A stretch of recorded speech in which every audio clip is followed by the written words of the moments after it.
श्री कृष्णा श्री कृष्णा श्री कृष्णा श्री कृष्ण। गुरुर्ब्रह्मा गुरुर्विष्णु गुरुर्देवो महेश्वरः गुरु साक्षात् परं ब्रह्म तस्मै श्री गुरवे नमः।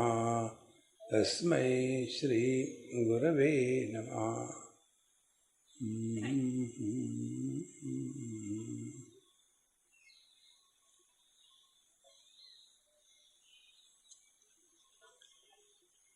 सब समस्या विचार जब अपूर्ण करते हैं तभी होती है। यदि हमने विचार पूर्ण तरह से किया तो समस्या वहीं गल जाती है। इस सिद्धांत को बताने के लिए इन्होंने अनेक प्रकार के उदाहरण लिए हैं और आखिर में यहाँ तक पहुँच गए कि कर्तव्यम अविचारेण प्राप्य मुह्यन्ति सर्वतः विचार्य कृत्वा सर्वेभ्यो मुच्यते अपार संकटैहि। तस्मात् इसलिए यस्य अविचारो स्यान् कुतस्तावद् विमर्शनम, जो व्यक्ति अविचार में फंसा है वो चिंतन कैसे कर सकता है। यहाँ तक आने के पश्चात अब उनको कहते हैं कि हे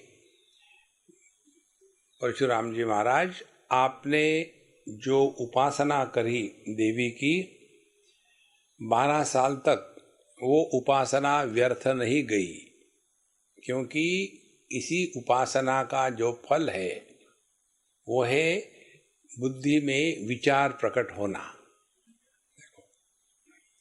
दो वस्तु है, एक है विचार और दूसरा है विकार। हमारे मन में विकार प्रकट होते, जरा हेल्प करो उनको।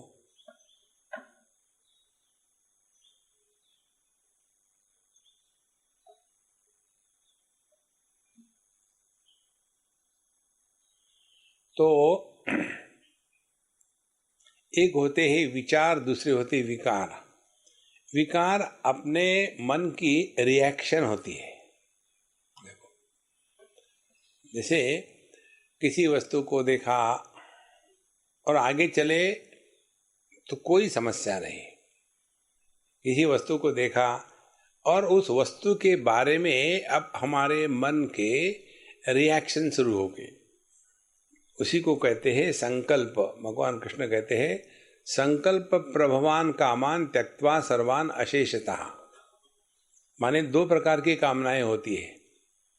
एक है संकल्प के प्रभाव से जो कामना निर्माण होती है, और दूसरी है शारीरम केवलम कर्म कुर्वन् नाप्नोति किल्बिषम। दूसरी कामना होती है प्रकृति के अनुसार, भूख लगना, ठंडक लगना, बीमार होना और उसके निवारण के लिए इच्छा होना। यह प्राकृतिक नैसर्गिक कामना है। इसको पूरा करने में पाप पुण्य निर्माण नहीं होते। लेकिन किसी वस्तु को देखा, देखने के बाद अब उसके बारे में हमने विचार करना शुरू कर दिया। ये अच्छी है, ये वस्तु आवश्यक है, यह वस्तु सुख का साधन है, इस वस्तु के अभाव में मैं सुखी नहीं हो सकता, इसीलिए ये वस्तु ये न केन प्रकारेण मैंने इस वस्तु को ग्रहण करना आवश्यक है। ये हो गए संकल्प प्रभवान कामान। तो जो संकल्प के प्रभाव से निर्माण होते हैं उनको विकार कहते हैं। और विचार किसको कहते हैं? विचार वो है कि जो हमको अपने मानसिक विकारों से बचाते हैं, वो विचार है। देखो, इसको ऐसा समझो आप। विकार हमको अपने ही विचारों में उलझाते हैं और विचार जो है अपने विचारों से हमको सुलझाते हैं। हम उलझ गए तो विकार के शिकार है और सुलझ गए तो विचार के हम भागीदार हैं। इस चीज को हमने एक बार बड़ा सुंदरता से प्राप्त किया। इन दोनों चीजों को, विचार विकार का क्या फर्क है। हमारी साधना बड़ी विचित्र प्रकार की है। हमको सुबह उठ के अपने कपड़े धोने में बड़ा आनंद आता है। उससे ज़्यादा आनंद आता है जब कपड़े सूख जाते हैं। उससे भी ज़्यादा आनंद होता है जब मैं कपड़ों को इस्त्री करता हूँ। इस्त्री पता है ना, जो गर्म होती है। हमारे उत्तर प्रदेश में स का उच्चारण करने के पहले ई लगाते हैं। स्टार को वो स्टार कहेंगे, स्माइल को स्माइल कहेंगे, वैसे ही स्त्री को स्त्री कहते हैं, गर्म होती है। तो जब हम एक बार ये कर रहे थे स्त्री, उस समय हमको ये ज्ञान प्राप्त हो गया। सूखे कपड़े पर जो सलवटे हैं उनका कोई नियम नहीं। कोई भी सलवट कहीं भी जाएगी, रैंडम।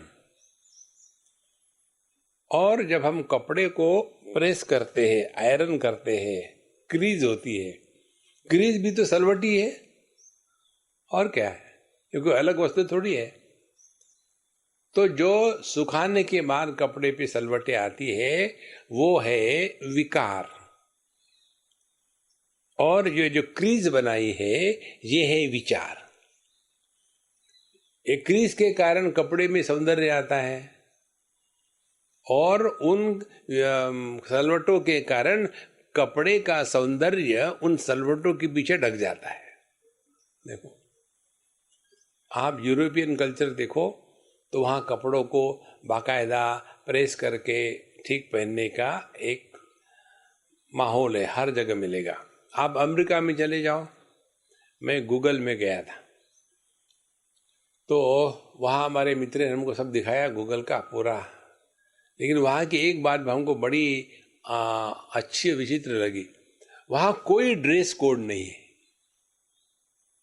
ऑफिस में आए हैं, बाथरूम की चप्पल है, मॉर्निंग में घूमने को जाने वाली बरमूडा की पैंट है, ऊपर में टी शर्ट है, प्रेस करने का चक्कर ही नहीं, सीधा ड्राइंग मशीन से निकाल करके शरीर पर चढ़ जाता है। देखो, तो ये दो प्रकार की सलवटे, इसी प्रकार के दो प्रकार के विचार। एक विचार जो उलझाते हैं वो हो गए विकार, और जो सुलझाते हैं वो हो गए विचार। तो यह अविचार के कारण ही हम इस दुनिया में परेशान रहते हैं।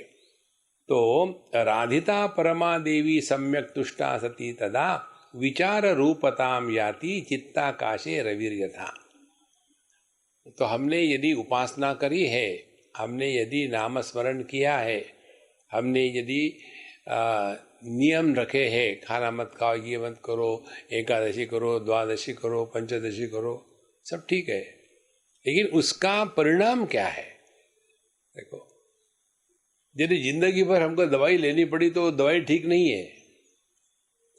तो उसी प्रकार से इसका उपासना का परिणाम यही है कि यह जो देवी परमा देवी, इसकी आराधना करी यदि हमने, तो राधिता परमा देवी सम्यक तुष्टा सती तदा, तो वह देवी जब प्रसन्न हो जाती है, तो प्रसन्नता का तात्पर्य क्या है? विचार रूपताम याति चित्ताकाशे। फिर हमारे चित्ताकाश में, अंतःकरण में अब विचारों का उदय होने लग जाता है। विचार यह मन का वह प्रयत्न है जिसके द्वारा हम अपने ही विचारों से मुक्त हो जाते हैं। देखो, आपने ये देखा होगा, ये जो पोल वॉल्ट की जंप होती है, हाथ में डंडा लेके दौड़ते हैं, क्योंकि एक हद तक ही हम कूद सकते, उसके ऊपर नहीं जा सकते, लेकिन उसके ऊपर कूदना है तो हाथ में डंडा लेके दौड़ो। और डंडे को जमीन में गाड़ दिया और उसके साथ ऊपर चले गए। ऊपर जाने के बाद डंडे को फेंको, नहीं नहीं नहीं, ये डंडा मुझे ऊपर ले आया है, इसका मैं कैसे त्याग करूं? तो डंडे के साथ थोड़ी उधर पड़ेंगे। इसी प्रकार से विचार वो है कि जो समस्या का समाधान होने के पश्चात उनका त्याग कर दिया जाए। उसी प्रकार से उपासना वह है जिससे सिद्धि हो गई। उपासना की सिद्धि क्या हो गई? हृदय में तत्व जिज्ञासा प्रकट हो गई। और तत्व जिज्ञासा जैसे प्रकट हो जाती है तो दुनिया के विचार एकदम हमको परेशान करना बंद कर देते हैं। आत्म तत्व के चिंतन का अर्थ है अनात्म तत्व की चिंता का अभाव। जब दुनिया के बारे में आपने चिंतन करना बंद कर दिया और सोए भी नहीं, ये दोनों का परिणाम जो है वो आत्मचिंतन है। तस्माद निजात्म रूपाम ताम त्रिपुराम परमेश्वरीम सर्वांतर निकेताम श्री महेशी चिन्मयी शिवाम आराधयेद अकापट्यार सद्गुरुद्वारतः क्रमाल आराधनेपि मूलम स्यात् भक्ति श्रद्धा च निर्मला। देखो फिर कहते हैं इसीलिए अपनी जो स्वरूप है त्रिपुरा देवी, उसकी हमने आराधना करनी है। और वो बाहर कहीं नहीं, अपने ही हृदय में है। पहले उनको एक पत्थर देकर के बाहर कराई थी, वहां करो उपासना। और फिर जब उनके हृदय में अब ये विचार प्रकट हो गया, अब आपको बाहर की उपासना की जरूरत नहीं है। अब अपने अंतःकरण में चिंतन करते रहो। कस्तम को हम कुतम आयातः, ये जो दुखी होने वाला है, कौन है दुखी होने वाला? मैं ये मैं कौन है? मैं पति हूँ। ये पति वास्तविक है कि काल्पनिक है? ये काल्पनिक है तो ये दुख भी काल्पनिक है। जैसे सपने से जगने के पश्चात सपने के सुख दुख को हम कोई विशेष महत्व नहीं देते, इसी प्रकार से साधु संत भी इस सपने से जब जग जाते हैं, जगत में घूमते समय सब कुछ होगा लेकिन उसको महत्व नहीं देंगे। दुख होगा लेकिन वो दुखी नहीं होगे, सुख होगा लेकिन वो सुख में आसक्त नहीं होगे। भगवद गीता 2य अध्याय। दुखेषु अनुद्विग्न मनाः सुखेषु विगत स्पृहः वीतराग भय क्रोधः स्थितधीः।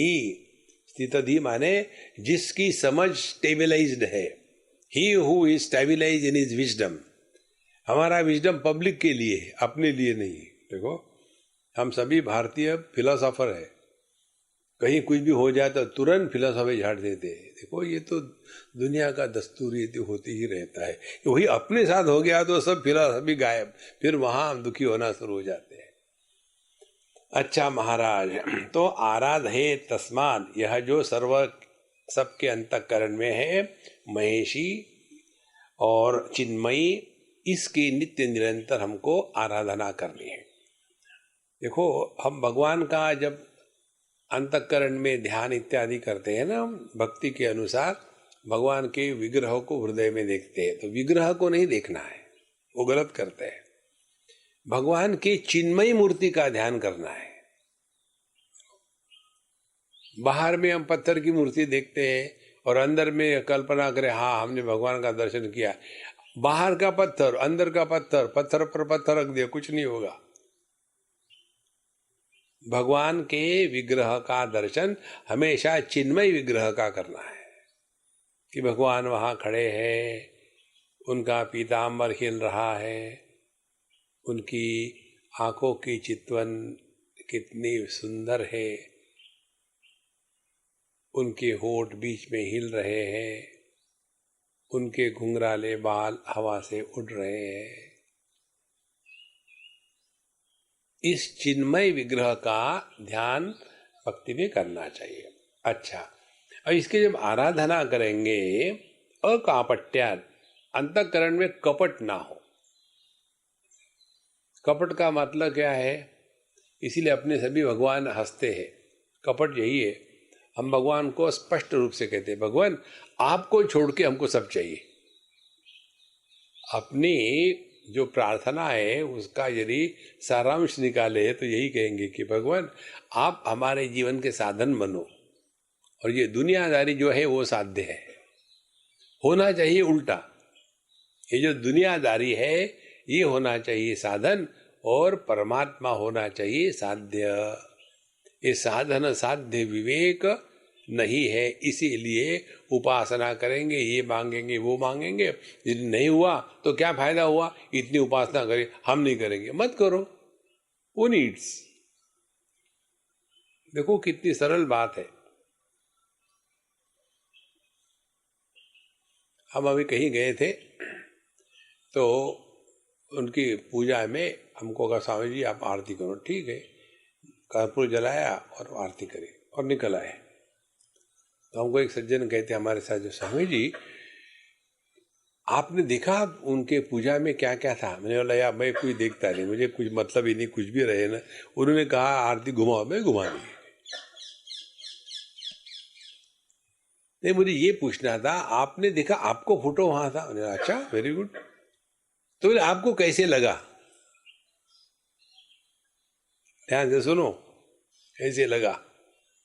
हमने कहा देखो, जो आरती करते हैं, जो पूजा करते हैं, उनको लगता है, ईंट पत्थरों को कुछ नहीं लगता। देखो, आप शिवलिंग पर नर्मदा जी का जल चढ़ाइए, दूध चढ़ाइए या दही चढ़ाइए या कुछ भी मत चढ़ाइए, उसको कुछ नहीं होता। जो कुछ होता है उपासना करने वाले को होता है। देखो महाराज, तो यदि हमने उपासना करी है बिना किसी कपट के, तो कपट का अभाव माने हमको परमात्मा के सिवा अन्य कुछ नहीं चाहिए। तो सद्गुरु द्वारतः ईश्वर ने, गुरु महाराज ने बताए हुए क्रम के अनुसार, आराधनेपि मूले मूलम स्यात् भक्ति श्रद्धा च निर्मला। और इस आराधना का मूल है श्रद्धा और भक्ति। देखो, हमारे शिरडी साईं बाबा के जो दो शब्द है ना, श्रद्धा और सबूरी। श्रद्धा यह आंतरिक शक्ति है। कई लोग इसका गलत अर्थ निकालते हैं। पूना में एक एसोसिएशन है, उसका नाम है अंधश्रद्धा निर्मूलन संस्था। अंधश्रद्धा नहीं रखनी चाहिए। अज्ञान के क्षेत्र में अंधश्रद्धा ही काम आती है। जहां ज्ञान है वहां श्रद्धा की जरूरत नहीं। देखो, जैसे हम लोग कहीं जाते हैं, पूछते हैं लोगों को, भाई हमको भीमपुरा जाना है, कहाँ से जाते? ओके, ऐसे जाओ, बाई तरफ मुड़ लेना। अब मालूम तो नहीं, जो बताया मानना पड़ेगा ना। देखो, एक बार हम केरला में थे, आप लोग केरला गए होंगे, पता होगा आपको, कौन सा शहर, गांव कहाँ खत्म होता, कहाँ दूसरा शुरू होता, पता ही नहीं लगता, कंटिन्यूअस रखता है। तो एक जगह हम गए, एग्जैक्टली पता चल नहीं रहा था। तो एक स्कूल की लड़की थी, हमने कहा अंग्रेजी में कि देखो भैया हमको ऐसी जगह जाना है, तुमको पता है? हाँ पता है। मैं बताओ? बोले मैं बैठूं गाड़ी में? बैठो।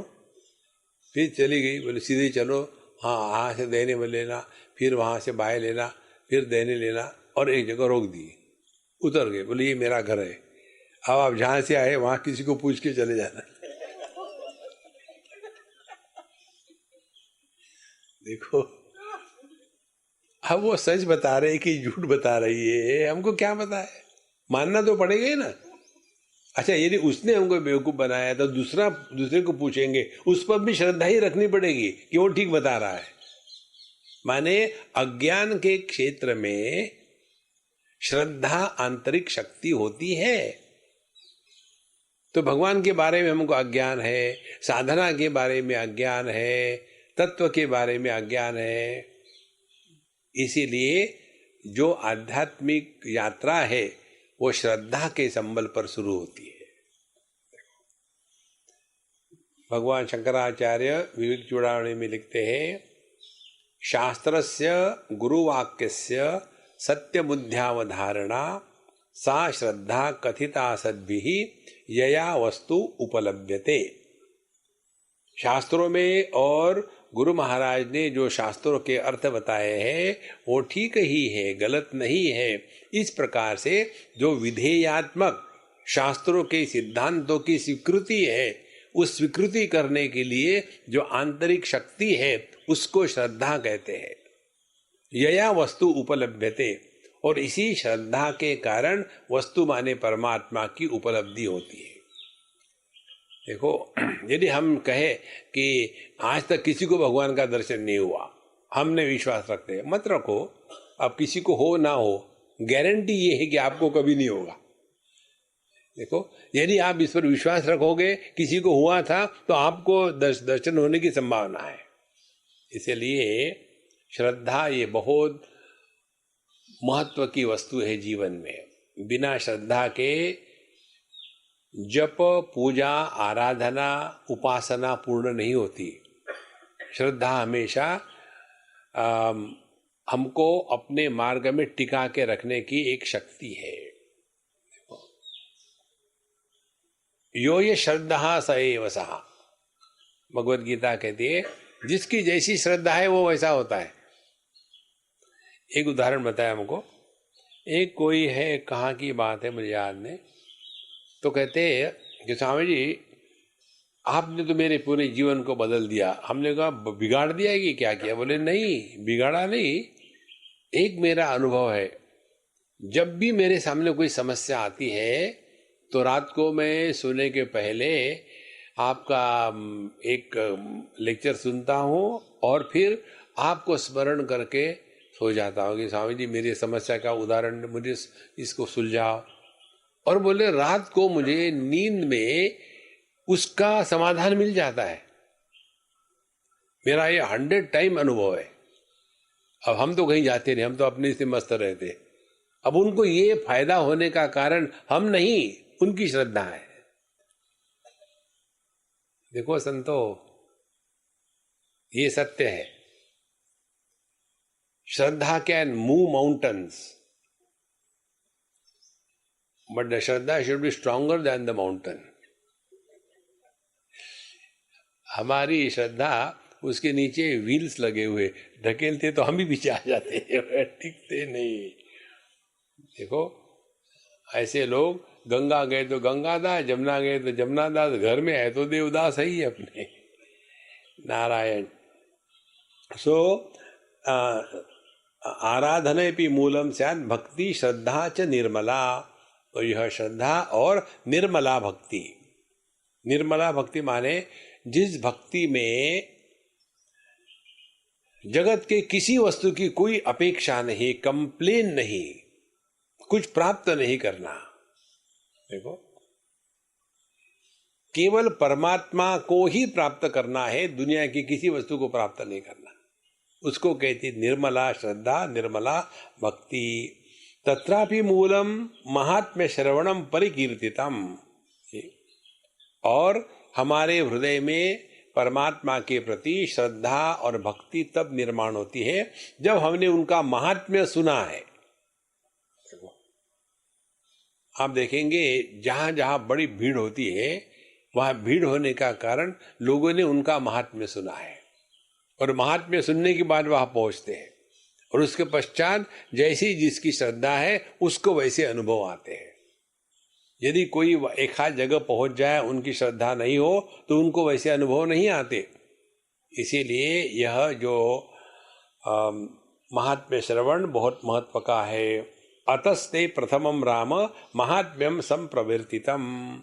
इसीलिए हे परशुराम जी महाराज, पहले मैंने आपको महात्म्य सुनाया, उस महात्म्य के अनुसार आपके हृदय में श्रद्धा भक्ति निर्माण हुई। उस भक्ति के कारण आपने बिना किसी छल कपट के इस त्रिपुरा देवी की आराधना करी, और यह आराधना पूर्ण हुई है। ये तुम्हारे 12 साल व्यर्थ नहीं गए, क्योंकि आराधना का जो फल है, चिंतन विचार, वो आपको प्राप्त हो गया। देखो कितना मूल सिद्धांत है। हम लोगों का तात्पर्य आराधना पूरी करने माने हम वहां गए थे, हमने ये मांगा, हमारा काम हो गया, ये घटिया है। तो ये आराधना नहीं है, ये बार्गेनिंग है। ठीक। अतस्ते प्रथमम राम महात्म्यम संप्रवर्तितम तेन श्रुतेन अधुना त्वं प्राप्तवानसि मंगलम विचारम श्रेयसो मूलम यस्मात् तेन ही भीरितः। और तेन उसी के कारण, अधुना अभी तुमने जो सुना है उसके कारण मंगलम प्राप्तवानसि, तुम्हारे जीवन में मंगल हो गया है। और क्या मंगल है? विचारम श्रेयसो मूलम। योग्य प्रकार से विचार करना, यही जीवन का श्रेयस प्राप्त करने का साधन है। देखो श्रेयस माने कैसा होता है, ध्यान से सुनना। कठोपनिषद की श्रुति है, कहते हैं वहां हमारे जीवन का प्रत्येक प्रसंग, प्रत्येक घटना दो ऑप्शन लेके हमारे सामने आती है। वो श्रेय भी हो सकता है, प्रेय भी हो सकता है। यदि किसी चीज को हमको अच्छी लगती है या अच्छी नहीं लगती है, इसके प्रभाव में आकर के कुछ किया तो हम प्रिय मार्ग के हैं। और यदि हमने अपने जीवन में जो भी घटना या वस्तु आती है, उसको यदि हमने ये हमारे लिए योग्य है या अयोग्य है इस विचार से करी, तो वो श्रेय मार्ग है। देखो, तो जो योग्य होता है जरूरी नहीं कि हमको अच्छा लगे, और जो अच्छा लगता है कि जरूरी नहीं कि वो योग्य होवे। जैसे सुबह जल्दी उठना, कोई दूसरा उदाहरण दो ना, यही एक उदाहरण मिलता आपको। देखो, इतने सारे उदाहरण पड़े हैं। रोज सुबह उठ करके ग्लानि होती है, स्वामी जी हमेशा कहते फिर भी मैं उठती हूँ लेट, क्या करूं। तो सुबह में जल्दी उठना अच्छा होता है, लेकिन अच्छा नहीं लगता। देखो, गुस्सा नहीं करना ये अच्छा है, लेकिन हम गुस्सा करते हैं। तो श्रेय मार्ग यही है कि विचारम श्रेयसो मूलम यस्मात् तेन ही भी इतः। अब तुम्हारे हृदय में यह विचार, यह जिज्ञासा, तत्व चिंतन कि यह कौन है, क्या है, मैं जो कर रहा हूं इसका क्या मतलब है, खामोखाम इधर से उधर, उधर से कुछ नहीं निकलता उसमें से। देखो, आदमी कर्म में फंस जाता है। एक उदाहरण लो, एक हमारी अम्मा है, वो हमारे पास रहती थी, और हमारा जो स्थान था रहने का उसके अगल बगल में उसने टाइम पास करने के लिए, उसको गार्डनिंग का बहुत शौक है। दिन रात मेहनत करके, दिन नहीं रात नहीं, धूप नहीं बारिश नहीं, इतना सुंदर गार्डन बना दिया उसने, जहां एकदम उजाड़ जमीन थी। मिट्टी मंगवाई ट्रकों से, और मिट्टी डाल करके प्लेन ठीक से करवा लिया, खाद डलवाया, लॉन्स लगवाए, और चुन चुन के पेड़ पौधे ले आए, लगाया, बड़ा सुंदर बना दिया। और फिर हमने कहा भाई हम तो छोड़ के जा रहे हैं अभी। तो जब हम छोड़ दिए वो स्थान, तो वो नेचुरली गार्डन भी हमने छोड़ दिया। अब इस अम्मा को बड़ा दुख हुआ, बहुत रोई। अम्मा, तुमको जो दुख हो रहा है, मैं जा रहा हूं इसका दुख नहीं तुमको दुख है गार्डन का। क्या हो, मारो गोली गार्डन को। देखो, व्यक्ति वस्तु में, कर्म में फंस जाता है। जहां आपको सावधानी हो गई कि कहीं फंस तो नहीं रहे, भागो, मत रुको। तो व्यक्ति वस्तुओं में, व्यक्तियों में और कर्म में, तीन जगह में फंस जाता है। तो विचार किया तो तीनों से मुक्ति हो सकती है। तो विचार उदयो पर्यंतम भयमस्ति महत्तरम अविचारात्म दोषेन ग्रस्तस्य प्रतिवासरम। रोज का यही चक्कर है कि विचार उदय पर्यंतम भयमस्ति। जब तक कि हमने ठीक से विचार नहीं किया, तभी तक इस दुनिया में डर डर के जीना पड़ेगा। और अविचारात्म दोषेण ग्रस्तस्य, और जो व्यक्ति अविचार के द्वारा ग्रस्त हो गया है, उसके लिए प्रतिवासरम महत्तरम भयमस्ति। उसके लिए रोज के रोज वही डर डर के जीना है। देखो महाराज, हमने आपको कई बार बताया, आपको याद नहीं होगा, भगवान की कृपा से जो चिन्ह मुद्रा बताते हैं ना, इसका यही अर्थ है। स्वर्ग की परिभाषा यही है। कठोपनिषद में हमारे नचिकेत महाराज स्वर्ग क्या है बताते हैं। स्वर्ग कोई स्थान विशेष नहीं है। स्वर्गे लोके न भयम किंचनास्ति, न तत्र त्वं जरया विवेति, उभे तीर्थवा अशनाया पिपासे, शोकातिगे मोदते स्वर्गलोके। स्वर्ग किसको कहते हैं? जहां किसी भी प्रकार का भय नहीं है, वो स्वर्ग है। देखो, अब आगे चलो। किस चीज का भय लगता है? स्थूल देह को लेकर के बुढ़ापा और मृत्यु का भय, प्राण को लेकर के भूख और प्यास का भय, मन को लेकर के शोक और मोह का भय। ये तीनों क्या है?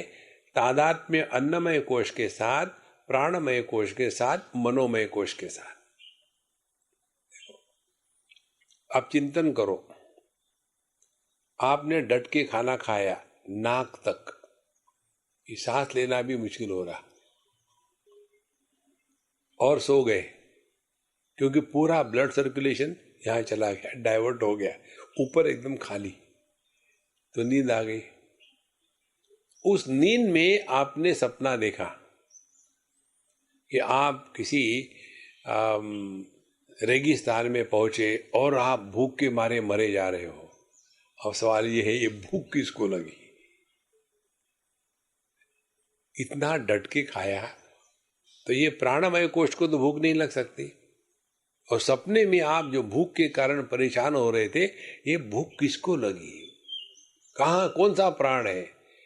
स्वप्न पुरुष के प्राणमय कोश और जागृत पुरुष का प्राणमय कोश अलग अलग है क्या? चिंतन करो। इसको कहते हैं विचार, चिंतन। जैसे आप मुझे देख रहे हैं, मैं आपको देख रहा हूं, चिंतन करो, कहां देख रहे हैं? आप मुझे अपने अंदर देख रहे हो कि मैं जहां वहां देख रहे हो? करो चिंतन। महाराज हम आपको देख ही नहीं रहे। हाँ, ये ठीक बात है। जो दिख रहा है वो केवल ये प्रकाश जिस वस्तु पर पड़ता है वो रिफ्लेक्ट होकर के उसकी आकृति, उसका प्रतिबिंब मन पर पड़ता है। तो हम जो देखते हैं वो केवल प्रतिबिंब होता है, असली वस्तु आज तक किसी ने नहीं देखी। देखो संत, लेकिन इसी को हम ऐसे सत्य मान जाते हैं। तो यदि जिस मन पर प्रतिबिंब पड़ता है वो मन यदि शांत प्रसन्न हो तो हर जगह में सुंदरता दिखती है। और यदि जिस मन पर प्रतिबिंब पड़ता है वो मन यदि दुखी हो, फ्रस्ट्रेटेड हो, एजिटेटेड हो, डिस्गस्टेड हो, तो हर जगह में गंदगी दिखेगी, गुस्सा आएगा। क्योंकि वहां प्रतिबिंब कैसा पड़ा है। तो हम जो है वो थोड़ी देखते हैं, हम वही देखते हैं जिस प्रकार का प्रतिबिंब हमको उपलब्ध होता है उसके अनुसार।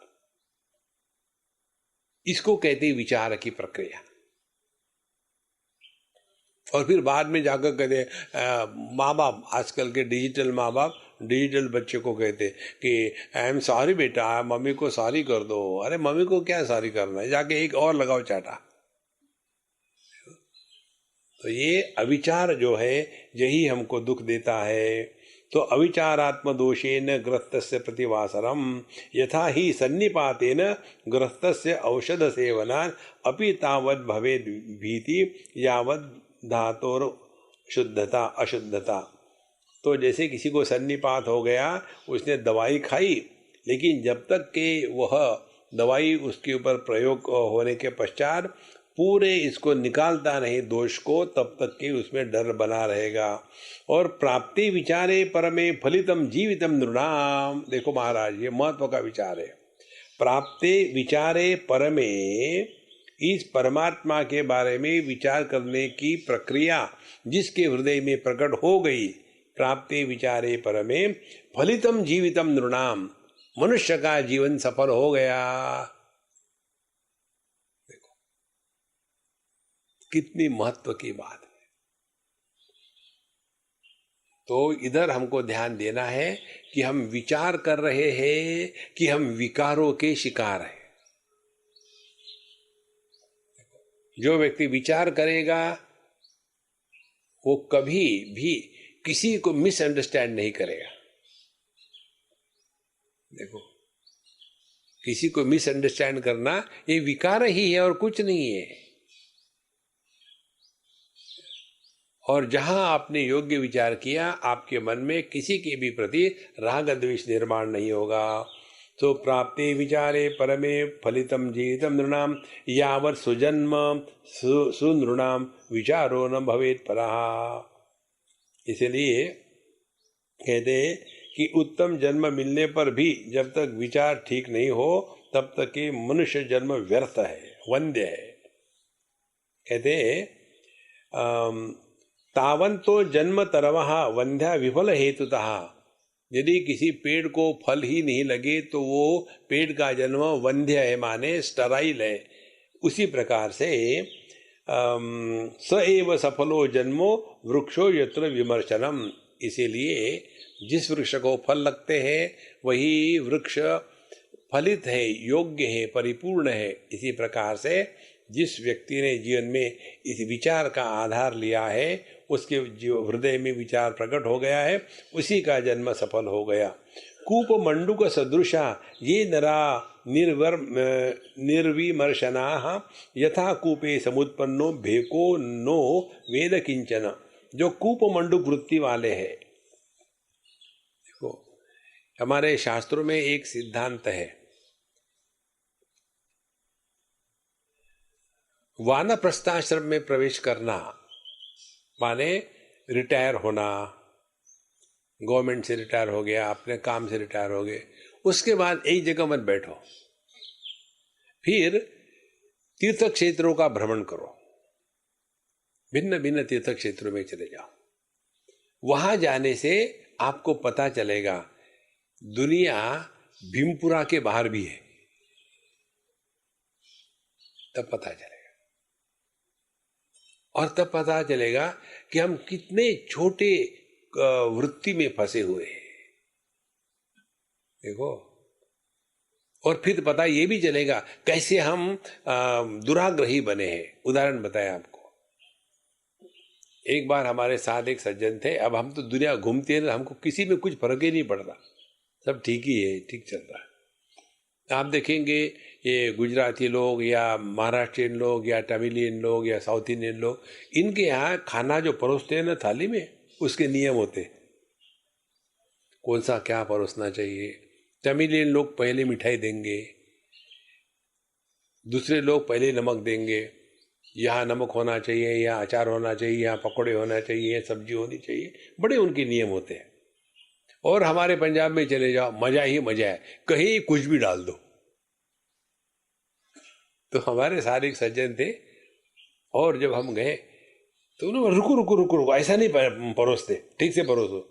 और वो पंजाबन भी जाए घबरा गई, अब कैसे परोसते। उनको एक ही मालूम है, कहीं भी कुछ डाल दो। खाना आपका खत्म हो गया, उठने वाले, तब पूछेंगे हाँ सलाद खाएंगे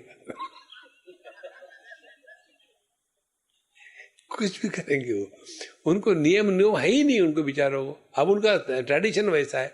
आप लोग देखे ना, ऐसे प्लेट में जो खाना खाते हैं उसमें सब मिक्स हो जाता है, एक के ऊपर एक के ऊपर में। और फिर जा अंदर हमारे दिमाग में तो नहीं, लेकिन पेट में डिस्क्रिमिनेशन है, विवेक है कि ये चावल है, ये सब्जी है, वो ठीक ठाक नहीं। तो जब आपने पूरी दुनिया देखी है, सब जगह देखा है, तो हम अपने छोटे विचारों से बाहर आ जाते हैं। देखो महाराज, नहीं तो आदमी फंस जाता है। एक जगह की बात है, एक हमारे अच्छे मित्र है, उनकी लड़की बहुत ही सुंदर, और वो उसने सॉफ्टवेयर किया और उसकी कंपनी उसको दूसरे देश में भेज दी।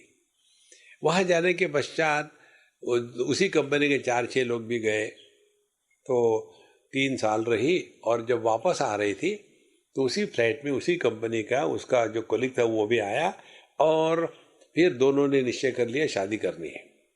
घर आने के बाद अपने पिता कहती है कि मैं इसके साथ शादी करूंगी। और वो है केरला का, और ये है टिपिकल एकदम चिट्टी गोरी गोरी, और आंखें कैसी सुंदर है, केरला का मैंने डार्क ब्रांड। अब इसके बाप को यही परेशान, तुम उसके साथ शादी करोगे? बोले हाँ, उसमें क्या खराबी है, लेकिन तुम देखो कैसी हो, वो कैसा है। और दोनों को समझ में नहीं आएगा कि ठीक ही है। अब जब समस्या होती है हमारे पास पहुंच गए, समझिए आप बताओ। तो मैंने ठीक है, फिर मैंने वो लड़की से बात करी। उसके कहने में कुछ गलती नहीं मुझे नजर आई। बोला ठीक है शादी करा दो। क्या स्वामी जी आप भी कह रहे हैं? फिर मैं आपके कहने के अनुसार कहूं कि आप मेरे कहने के अनुसार कहेंगे? नहीं लेकिन ये देखो ना, वो डिफरेंट कल्चर है, हमारा डिफरेंट कल्चर है। हमने कहा तुम्हारा कल्चर ये भी है कि लड़कियों को नौकरी नहीं करवाते। कहाँ गया तुम्हारा कल्चर? क्यों उसको दुकानदारी करने के लिए भेजो, पैसा कमाने के लिए? घर में रखो बुर्का पहन करके। एक हमारे मित्र है मुसलमान, 4 बीबियां, उन्होंने अपने सेल्फी निकाली, चारों बीबियां बुरखे में है, सेल्फी निकाली।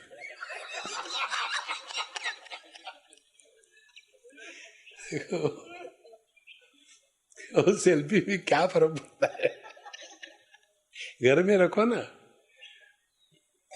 हमने कहा देखो वर्ल्ड ग्लोबल हो गया है, अब वो पुराने जमाने की बात करोगे ना जीवन भर दुखी रहोगे। ये शुक्र मानो कि वो भाग नहीं गई किसी के साथ, कम से कम कहा तो है तुमसे। इसीलिए प्यार से शादी करवा दो, सुखी रहो, जिंदगी भर के लिए अच्छा रहेगा। तो ये जो कूप मंडूक वृत्ति है, इसमें हमको अपने आप को निकलना है। उसके लिए तीर्थ क्षेत्र की यात्रा कहते हैं। गो टू वेरियस प्लेसेस, देखो आपको कितनी सुंदर सुंदर चीजें मिलेगी देखने को। और सबसे महत्व का, अपना जो मन है छोटे दायरे में फंसा है वहां से हट जाएगा। देखो नहीं तो आदमी को ऐसा लगता है हम ही सबसे श्रेष्ठ है, हम उनके जैसे नहीं बाएं हाथ से उठाते, हम तो दाहिने हाथ से उठाते। अरे राम राम राम, बाया दहना इसी में फंसे। तो कूप मंडुक सदृशा ये नरा निर्विमर्शना यथा कूपे समुत्पन्नो भेको नो वेद किंचन। जैसे इस कूप में पैदा हुआ जो मंडुक है वो कुछ भी नहीं जानता, वही रहता है और वो आगे विचार भी नहीं कर सकता। यथा कूपे समुत्पन्नो भेको वेद न किंचन शुभम वाप्य शुभम वापि कूपे एव विनश्यति तथा जना अपि वृथा उत्पन्ना ब्रह्मांड कूपके। इसी प्रकार से अच्छा क्या है बुरा क्या है कुछ भी न जानते हुए उसी में पैदा हुआ उसी में मरा। जैसे हमारे बंबई के लोग हैं, बंबई में पैदा होते हैं, बंबई में ही शादी करेंगे और बंबई में ही मरेंगे। Born bread brought up buried इन बॉम्बे। देखो महाराज दुनिया बड़ी है, जरा घूमो दुनिया में, देखो कितना आनंद आता है। इसी प्रकार से लोग इस ब्रह्मांड कूप के इसी दुनिया में फंसे हुए हैं। अरे भैया इसके परे भी जो तत्व है, अत्यतिष्ठ दशांगुलम पुनरपि जननम पुनरपि मरणम, ये दुनिया नहीं है, इसके परे भी बहुत कुछ है। नहीं तो आदमी इसी में फंसा रहता है। और इससे इसके लिए एक ही उपाय है और वो है विचार। शुभम वापि न विदुहु स्वात्मनः क्वचित उत्पाद्योत्पद्य विनश्यन्ति न जानन्ति स्वकम हितम। ना तो अपना भला किसमें है ये जानते हैं, ना तो अपना भला किसमें नहीं है ये नहीं जानते। न विदु स्वात्मनः क्वचित, और ना तो अपने आप को जानते हैं। उत्पद्य नश्यन्ति, 1000 बार जन्म लेते हैं 1000 बार मरते हैं। और न जानन्ति स्वकम हितम, अपनी भलाई किसमें है यही इनको पता नहीं है। देखो महाराज जो व्यक्ति अपना भला नहीं कर सकता वो किसी का भला नहीं कर सकता। देखो महाराज इसीलिए कोई भी जीवन में समस्या आ जाए तो पहला प्रश्न अपने आप से पूछो कि किसके लिए समस्या है ये। तो आपको पता चलेगा हर एक समस्या के मूल में एक व्यक्तित्व होता है। पति पत्नी भाई बहन माँ बाप सास ससुर, इनको समस्या है। और फिर ये देखो इनका जन्म कब हुआ तो पता चलेगा देहात्म भाव के बाद इनका जन्म हुआ है। वास्तविक नहीं है, बहुत महत्व की बात है ये। अपने रिश्ते नाते निभाओ जैसे निभा रहे हो, लेकिन उनको सच मान करके उसमें दुखी होना गलत बात है। ये जीवन है, थोड़े गम है थोड़ी खुशियां, अपना अपना नाटक करो और खत्म करो, उसमें दुखी होने की कोई बात नहीं है। और इसीलिए सुखम उद्दिश्य दुखेशु सुखे दुख विनिश्चितम, दुखेशु सुख बुद्धि, जो दुख है उसी को सुख मान रहे हैं। जैसे जो भी व्यक्ति व्यसन के अधीन होता है उसको लगता है इसी में सुख है, सिगरेट पियो, बीड़ी पियो और उसी में लगे रहे, फिर आदमी उसी में दुखी हो जाता है। तो सुखे दुख विनिश्चितम अप्राप्य अविचार महात्म्याद पच्यन्ते श्रुति पावके। और इस प्रकार से वो अपने सुख दुख के साधन को नहीं जानते, जो दुख है उसी को सुख, सुख को दुख मानते हैं, और इस प्रकार से ये संसार अग्नि में पच्यन्ते, वो उसमें पकाए जाते हैं। इसीलिए दुखेन क्लिश्यम आत्मानश्च न कथंचित त्यजन्ति तद यथा पात शता घात ही ताड़िता महाखरा। क्या भयानक उदाहरण दिया इन्होंने। जब ये गधों का मीटिंग का सीजन आता है तो ये जो गधा होता है गधी के पीछे खड़ा रहता है और वो गधी उसको लताड़ती, एक के बाद एक हजारों लात मारती, लेकिन वो वहीं खड़ा रहेगा, लात खाएगा लेकिन भोग करना है। इसी प्रकार से ये दुनिया में हम इन भोगों से इतना दुखी होते, फिर भी वो भोग के पीछे लगे हुए देखो महाराज। तो रास भी मनुयातेव तथा संसरणम जनः त्वंतु राम विचारात्मा पारम दुख से संगता। लेकिन हे परशुराम, तुम अब उस प्रकार के नहीं हो, तुम विचारवान हो गए हो, इसीलिए अब इस संसार रूपी दुख से तुम निश्चित रूप से पार हो गए समझो। देखो जैसे फ्लाइट में बैठे हम गोवा से निकले, अब तो पहुंच ही जाएंगे अहमदाबाद टाइम पर। देखो इसी प्रकार से हृदय में सद्विचार का जन्म हो गया, अब ठीक हो गया बस।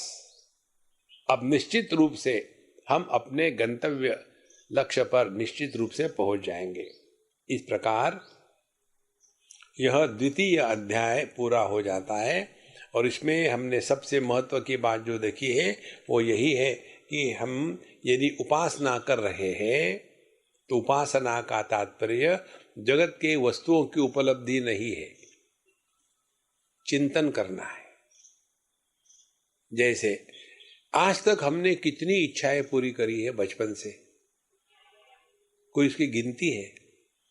लेकिन क्या ये इच्छाओं को पूरा करने के बाद हमारे अंतःकरण में कृतकृत्यता का अनुभव हुआ क्या? और हम जो उपासना कर रहे वो किस लिए कर रहे? फिर उसी इच्छाओं को पूरा करने के लिए। यदि हम विचार करेंगे तो पता चलेगा बचपन में हमने कितनी इच्छाएं पूरी करी। देखो फिर भी तसल्ली नहीं, फिर जवानी आई, जवानी की भिन्न इच्छाएं, फिर मिडिल एज आया तब भिन्न इच्छाएं, बुढ़ापा आया फिर भिन्न इच्छाएं। माने पूरा जीवन हमने केवल इच्छा को पूरा करना, यही हमारे जीवन का एकमात्र लक्ष्य रखा है। लेकिन ये कभी पहचाना नहीं, इच्छाएं कभी पूर्ण नहीं होती। और जहां आपके हृदय से इच्छाएं खत्म हो गई वहां आप शांत प्रसन्न रहते हो।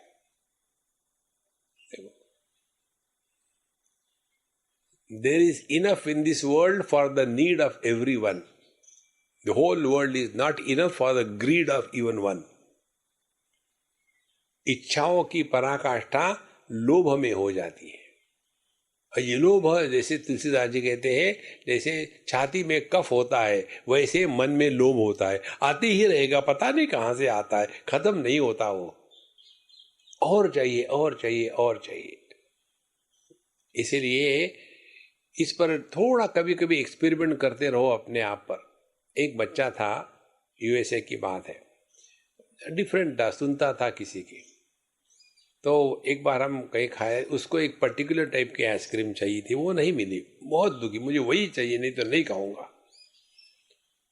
तो उसके बाद मैंने उसको कहा कि देखो हम लोग एक्सपेरिमेंट करते हैं, तुमको ये अच्छी लगती है? हाँ, ये आप इसको तुम 1 महीने तक मत खाओ, 1 महीने के बाद 1 चम्मच खाना, ज्यादा मत खाना, फिर देखो कितना आनंद आता है। और उस बच्चे ने किया वो एक्सपेरिमेंट, 1 महीने तक नहीं खाई आइसक्रीम, फिर 1 चम्मच खाई ना, आप कैसी लगी? हाँ, what you say, there is a meaning in that. देखो, नचिकेत महाराज को मत भूलना जीवन में। स्वभावा मर्त्यस्य यदंत कैतत् सर्वेन्द्रियाणाम जरयन्ति तेजः जीवितम सर्वम अपि अल्पमेव तवैव वाहास्तव नृत्य गीते।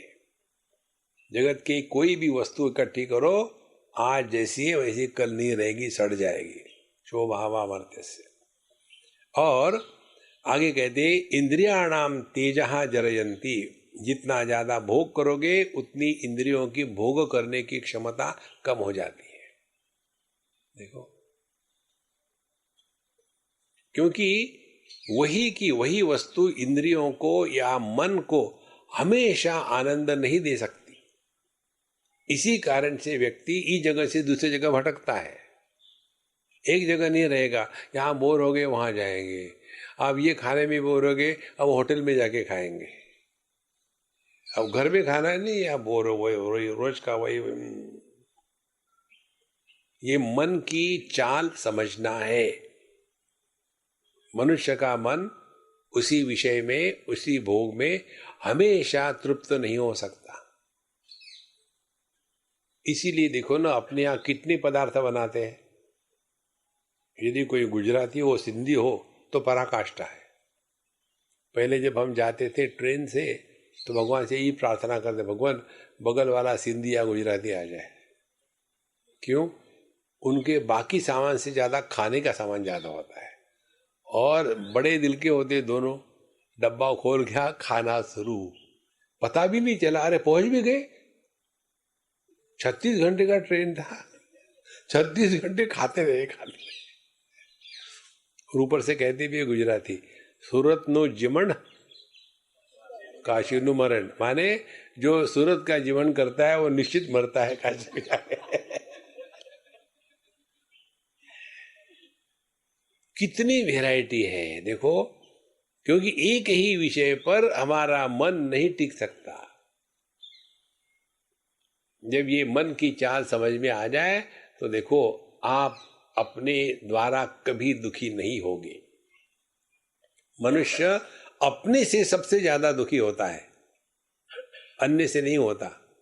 समझो मैं अन्य आपसे दुखी हो गया तो मैं कमरे में जाके दरवाजा बंद कर लूंगा, लेकिन यदि मैं अपने से ही दुखी हूं तो जाऊं कहां?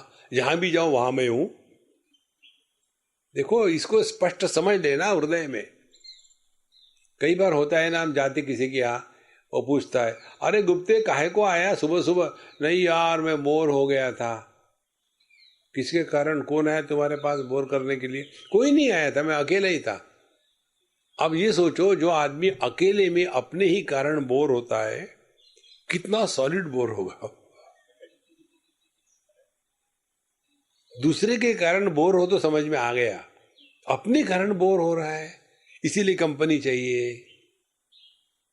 देखो संतो, इसीलिए जैसे जैसे सूक्ष्मता बढ़ती है ना चिंतन की, तब पता चलता है कि आध्यात्मिक जीवन माने अपने आप पर एक्सपेरिमेंट करना, मैकेनिकली नहीं। एकादशी आई कर ली, उपवास आया कर लिया, वो नहीं। एक्सपेरिमेंट करते रहो।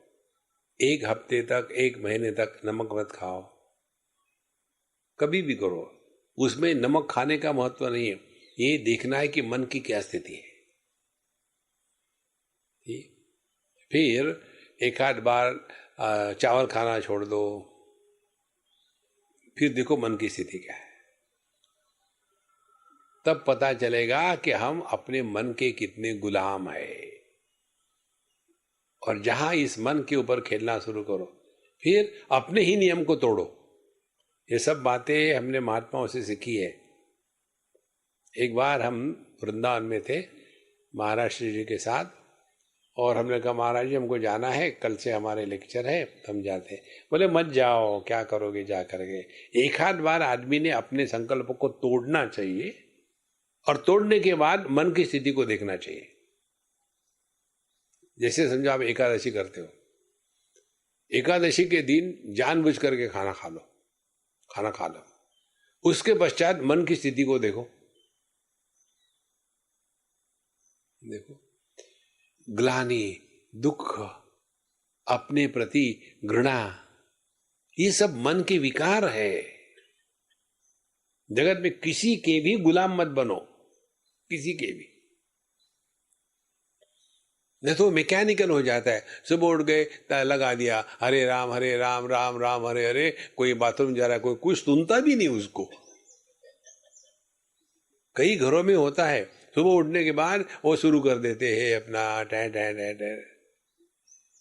कहीं भी मैकेनिकल मत रहो, ये महत्व की बात है। तब जाकर के आदमी विचार में प्रवृत्त हुआ है, अन्यथा हम अपने आप को ही धोखा दिए जा रहे हैं। इसके पश्चात तृतीय अध्याय शुरू होता है। दत्तात्रेय प्रोक्त वचः श्रुत्वा अत्यंत कौतिकी जामदग्न्या पुनरपि पप्रच्छ विनयान्वितः भगवन् गुरुणा यथोक्तं भवता तथैव अविचारात् परो नाशः संप्राप्ता सर्वथा जनैः विचारेण भवश्रेया तद् निदानमपि श्रुतं महात्मा श्रुतिरित्येव तत्र मे संशयो महान्। अब तृतीय अध्याय में परशुराम जी फिर प्रश्न पूछते हैं कि हे भगवान, आपने जो जो बताया वो होने के बाद वो सच है, और फिर भी ऐसा क्यों होता है, तो क्या है वो, कैसा है, यह तृतीय अध्याय का विषय हम लोग अगले सत्र में लेंगे। ओम पूर्णमदः पूर्णमिदं पूर्णात् पूर्णमुदच्यते पूर्णस्य पूर्णमादाय पूर्णमेवावशिष्यते। ओम शांति शांति शांति। हरि ओम। श्री गुरुभ्यो नमः। हरि ओम।